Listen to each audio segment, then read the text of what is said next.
What's good, YouTube fam? It's your boy Tony, aka the Sender of Chaos and Controversy. And before I start this video, you already know I'm gonna ask and request that you subscribe for one, hit and smash that like button, whether you approve of this video, disapprove of this video, and of course, towards the end, when it's all said and done, leave a comment in the comment section. It's as simple as that. So, with that being said, moving forward, here we go. So, I have to revisit this topic of discussion because now there are a couple more examples that have been put on display for me to obviously take notice of and bring to the attention of my audience. Now, people say, why are you so hell bent on focusing on those in the white community to pretty much highlight the negativity? I said I do that for one reason and one reason only. Because it seems out of convenience and it has become the norm when it comes to vilifying those in the black community to condition society to have this overall perception of how black folks are in general is deemed to be acceptable through media, social media, and certain content creators to say, hey, this is how black people are.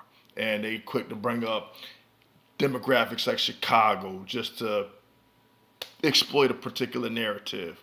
Talk about the black on black crime, or talk about the gang violence and stuff like that, or the drug element, you know. And it's the stigma that's been attached to black folks to try to paint a particular picture so that the perception overall is to say, oh, so when we go to treat black people a certain way, it's justified.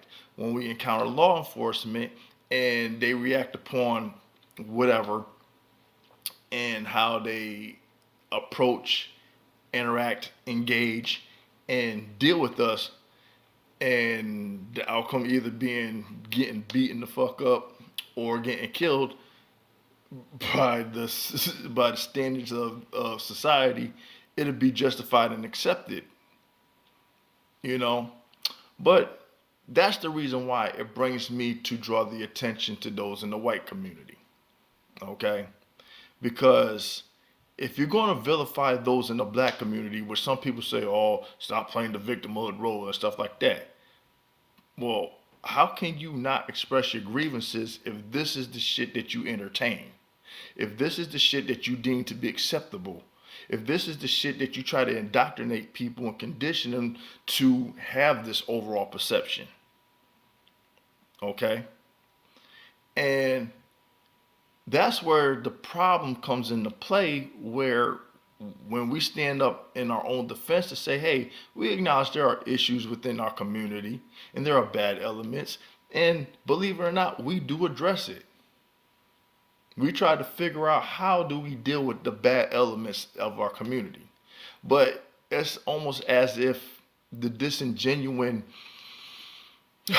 responses from everybody else, and those in particular coming from the white community, is that, oh, it's only y'all. But you guys don't like when the mirror is held up to you to see the bad elements that make up your community and the shit that you guys get away with. And there is no question. And all that energy that's spent with trying to justify law enforcement and the whole back to blue regime and the gang in blue and this and that and everything else, how come when it comes to you guys, and you guys take it a step further, where you feel like you could just do whatever the fuck you want to do and there's no consequences? And that's what is being noticed, that there's no consequences to the actions of those coming from those within the white community. It's like, whatever you say, you can get away with. Whatever you do, you can get away with. But let it be somebody else, we're under scrutiny.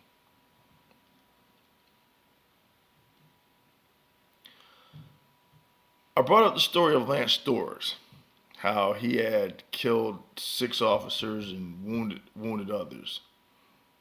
including the canine or whatever. Then you have this Starla Balsam or whatever her name is. She was put in the back of a cruiser, managed to get out, obtained a shotgun, and started going in on the police that was there on the scene. Then you have Benjamin Plank, who ended up killing a Oklahoma sheriff's deputy because his mother wanted him to be evicted from the home. And all this officer was doing his job. And then this guy had plans to go on a killing spree to kill other officers. So what I'm asking is help me understand how you have those in the white community that have no regards for the law, have no issues or problems with taking the lives of law enforcement, and I hear nothing from the whole back to blue regime. You guys are all of a sudden conveniently quiet, have nothing to say. I don't hear a Brandon Tatum addressing these issues. But when it comes to black people, oh my God. We gotta jump on this particular story to discuss. See, look at them over there. But disregard them elsewhere.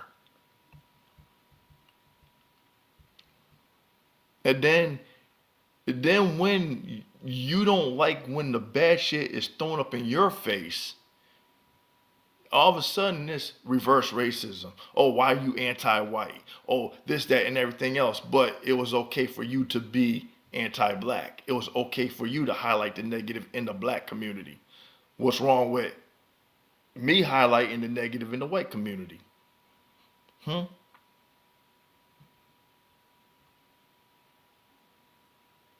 mean, these people actually go out their way to take officers away from their families. And there's no anger. There is no outrage. There is no preservation of life when it comes to law enforcement being snuffed out by the hands of those who are white.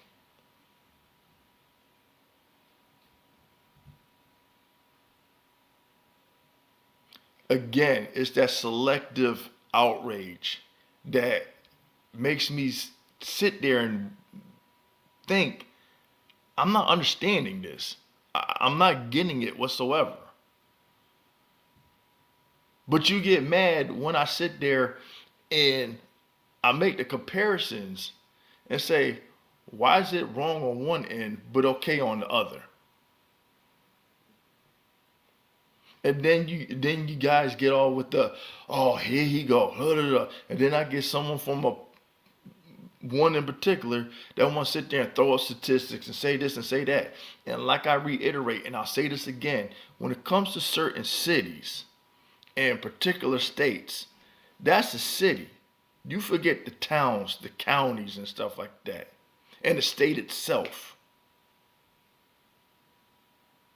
that define and determine the demographics of these particular topics that are being brought up.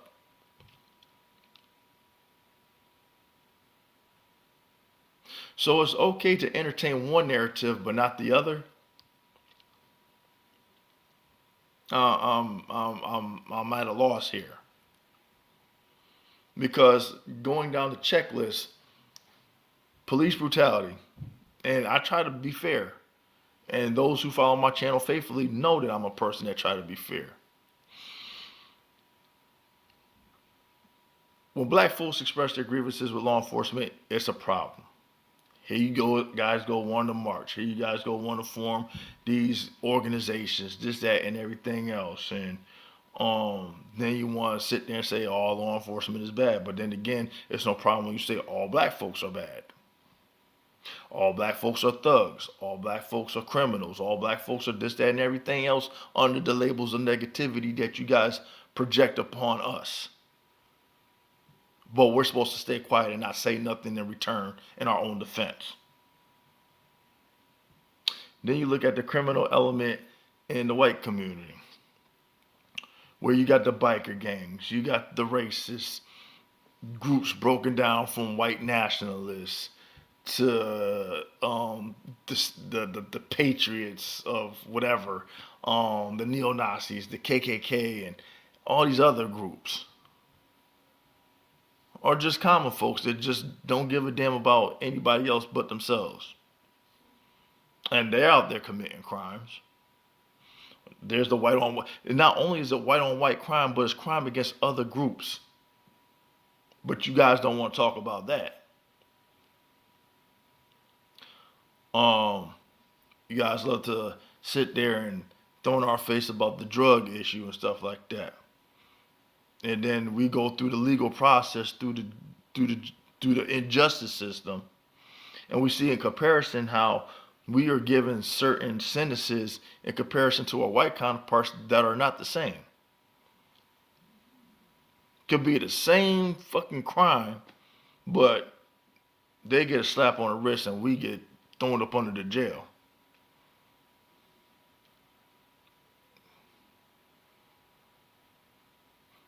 Being addicts and stuff like that. Oh, look at this crackhead over there. This, that, and everything. Every joke is made about black people being on crack and shit like that. But what about you guys over in the white community, strung out on heroin, all methed out, all coked out, taking all these damn pills and shit? The opioid crisis. Oh, we gotta do something. It's a crisis. They need help. Whenever we do something fucked up, we're just fucked up. Whenever you guys do something fucked up, it's a mental health issue.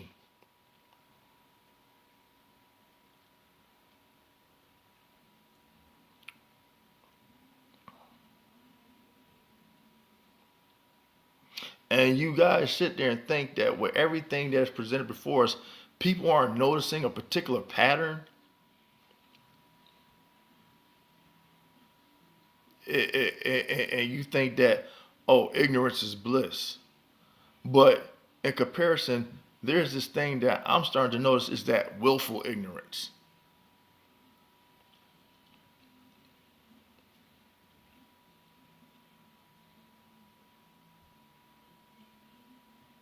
And then when you want to sit there and talk about, okay, when we express our grievances when it comes to how law enforcement interact with those within the black community who aren't of that criminal element. But it just spills over to that whole generalization, the whole general perception to where, oh, because you're black, you got to be vilified. So we'll beat your ass and ask questions later. We'll sort it out afterwards. But as a rebuttal to what we go through, you say, well, white people get killed by law enforcement too. But you guys don't have that outrage. You guys don't have that passion to want to sit there and address that situation. And it's only convenient for you to bring it up when we bring up our grievances as a rebuttal.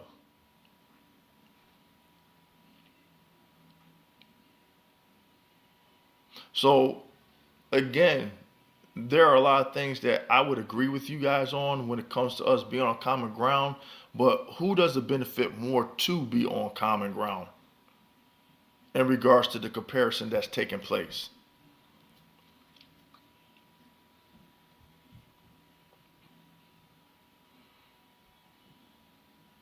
And I'll throw you guys a bone because, I look at many stories and stuff that I come across on social media.